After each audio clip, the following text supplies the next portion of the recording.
Rev up your engines!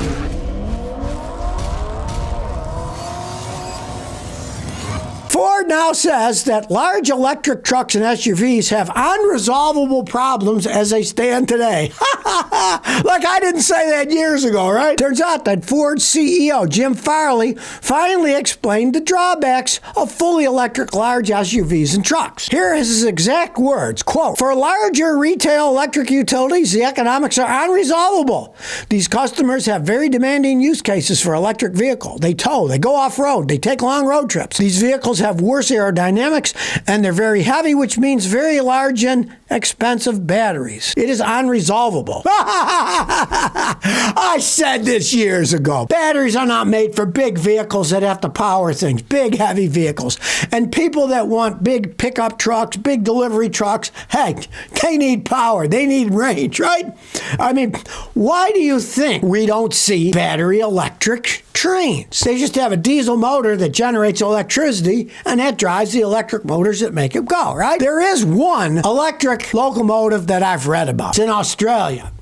But one, it's only a helper. There's a regular diesel one, and this is hooked up to help the diesel engine. But it's in a unique situation, too. They're going downhill for 100-something miles, right? So when they're going downhill with the rocks, the regular diesel's pulling it, but the helper diesel is actually regenerating electricity because it's going downhill. So it's charging its own batteries. And then that same train goes back up the hill to get more ore, but it's empty then.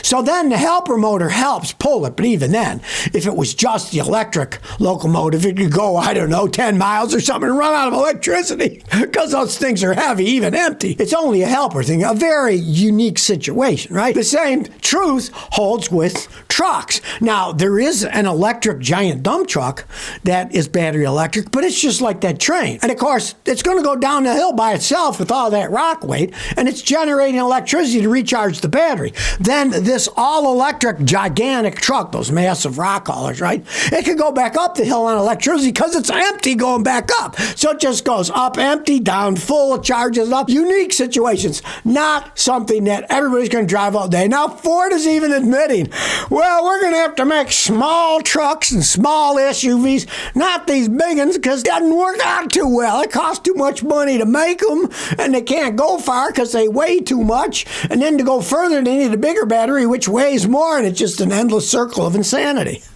They finally wised up. Geez, why didn't they ask me? I could have told them that 10 years ago.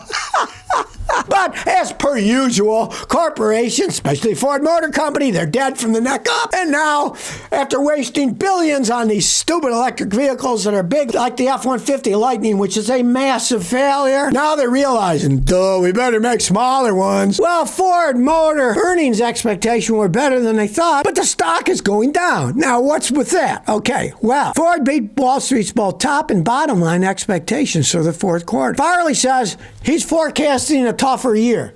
Not a smart thing to say, right? Hey, look, we did better than we thought, but with the future, I don't know. I think it's going to be worse. You don't tell people that, right? I mean, the guy sounds like a knucklehead. He just admitted that it's not viable to build large electric trucks, which he tried building, and they failed. He just admitted that.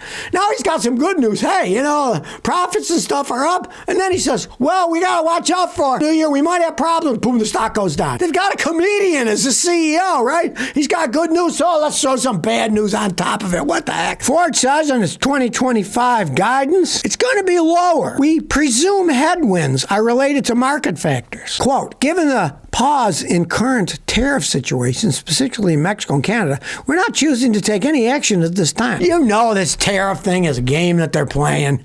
Come on now. These corporations, Ford, GM, Ram, they moved a bunch of their production. Toyota has too. They moved a bunch of their production to Mexico to save themselves a ton of money building cars. Do you really think that they're going to let a 25% tariff be put on them? I don't think so.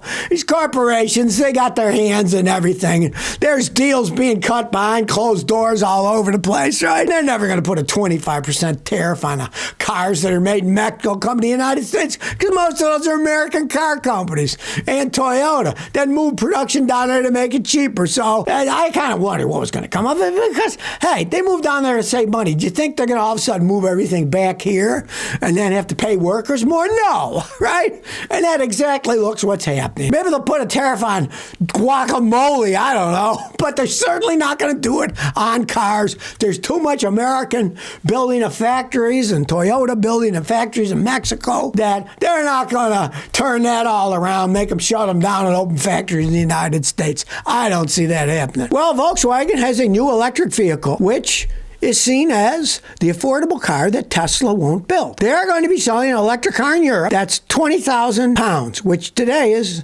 $20,800. The pound is dropping, the dollar's going up, right? If they can sell cars for 20,000 bucks, electric cars, they certainly will sell more of them, because let's face the facts. The United States, as it stands today, the average new car is almost $50,000. It's like $49,700. That's the average car. If they can sell electric cars for $20,000, more people will think about trying them, especially if people do a lot of interurban driving, right? Now, this is going to be an entry-level model that's under the ID.2. They're going to start in Europe. Now, it's not going to be sold, they said, until 2027, so there's still 2 years. But if they can do that, that'd be a game changer. Problem now is they're expensive. They make big ones, right? The little ones aren't the greatest cars. You ever been in a Nissan Leaf? It's not the greatest car, a little bitty thing, right? Limited range and stuff, but it's still not that cheap. If Volkswagen can actually make an electric car for 20 grand and sell it worldwide, they would start a new Volkswagen Beetle revolution, if you ask me, because then everybody was thinking, hey, I'll get it as a second car. I'll use it as my city car, and they might not have problems. Who knows?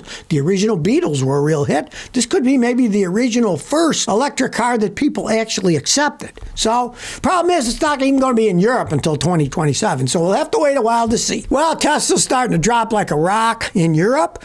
Tesla sales dropped 60% in Germany in January, from January 2025 compared to January 2024. And it's not just Germany. In France, it went down 63%. In the Netherlands, 42%. Norway, 40%. Spain, 75%. People are not buying the Teslas. One, they're too expensive, right? And there's competition from the Chinese now, bringing things over that cost less, that have other things that people want. Even the Korean electric cars have a lot of fancy things to them. So not like, oh, it's anti-American. Hey, nobody's buying the electric Mercedes-Benzes neither. So it's just that people are starting to turn away. Just like in the United States, the first people that are going to buy these, I want an electric car, blah, blah, they go out and buy them, right? Those people have already bought them. Now they got to sell them to people that probably don't want them. And hey, that's a big drop. 60% drop in their sales? One guy says, I bought a 2025 Ioniq 5, which has suspension, HUD, buttons, stalks, radar sensors, fast charging, relaxation seats, etc., for the price of Model Y. Tesla's main advantage is range, but once that range is enough, it drops down my priority list. So even if people are buying electric cars, they're buying other ones. Hey,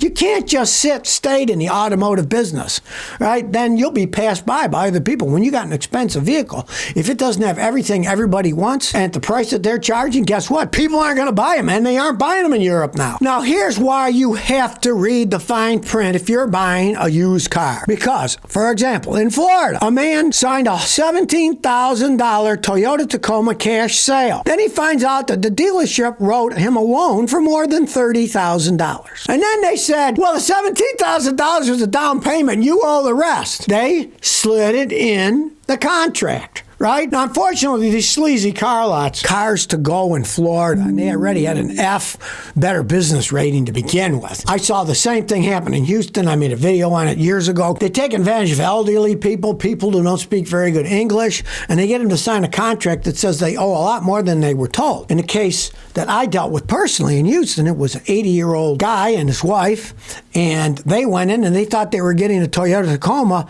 for $25,000 or so, and then it turns out they were charged $35,000. And they went back and they said, sorry, you signed a contract by the manager. I made a video on it. Guess what? They went back and the manager said, whoa. Don't get Toyota involved. Here's a check for 10 grand. We'll refund your money. And they did. because they got caught with their finger in the pie, right? But it shows you have to read these contracts. And hey, if you got a friend, say they don't speak good English, go with them when they're buying a car so you can read the fine print, or so you can see what's going on, or tell them before they sign anything, get the contract and have them take it to a lawyer, and the lawyer will explain it to them. Because these car lots are sleazy. These people are scumbags. Legally, if you signed a thing, you're responsible for it, unfortunately, no matter what they told you. Now, there is one way out of it, especially if you're in Texas. Record the whole thing with your phone. In Texas, an oral agreement is binding. So if you have a tape of the salesman saying, yes, it's $6,800 cash, that's all you got to pay. In Texas, an oral agreement is legal. You'd have to hire a lawyer, yada, yada. But obviously, these people in Florida, they had to hire a lawyer too. So, do you really want to hire a lawyer? No. You want to read the fine print, have it signed by the salesman, then say, I got to take this to my lawyer. Let the lawyer read it if you're worried.